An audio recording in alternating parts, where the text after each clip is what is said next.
ধরুন আপনার দুজন খুব ভালো বন্ধু আছে, তার মধ্যে একজন খুব বড়লোক, মানে তার কাছে প্রচুর টাকা আছে, এবং আরেকজন হচ্ছে নিম্ন মধ্যবিত্ত, মানে আপনিও নিম্ন মধ্যবিত্ত, সেই বন্ধুটাও আপনার মতোই নিম্ন মধ্যবিত্ত। এবার একদিন হঠাৎ করে আপনার একটা এমার্জেন্সি প্রয়োজন হলো, সেই কারণে আপনার 50,000 টাকার দরকার হলো, এবং আপনি যদি 50,000 টাকা এখন অন্য কোথাও থেকে জোগাড় করতে চান তাহলে আপনার খুব দেরি হয়ে যাবে, সেই সময়টা আপনার হাতে নেই। তাই আপনি কি করলেন, আপনি ভাবলেন যে বন্ধুর কাছ থেকে গিয়ে টাকাটা নিয়ে আসেন।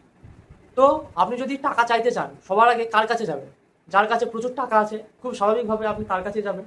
তো যে বন্ধুটা খুব বড় লোক, আপনি তার কাছে গেলেন, তাকে গিয়ে বললেন যে আমার এরকম 50,000 টাকা প্রয়োজন, তো তুই আমাকে টাকাটা দে, আমি তোকে 7 দিনের মধ্যে টাকাটা শোধ করে দেবো। সে হয়তো আপনাকে বললো যে আমি তো এই পারপাসে প্রচুর টাকা খরচ করেছি, আমার অনেক টাকা খরচ হয়ে গিয়েছে, এটা করেছি সেটা করেছি, মানে কি সে আপনাকে টাকা দিতে চাইলো না।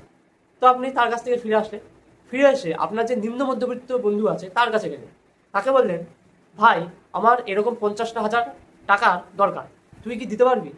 সেই বন্ধুটা হয়তো বললো তোকে তো আমি 50,000 টাকা দিতে পারবো না, কিন্তু তোকে আমি 30,000 টাকা দিতে পারবো, এটা দিয়ে তুই কোনো রকমে তোর সমস্যাটাকে মিটিয়ে নে।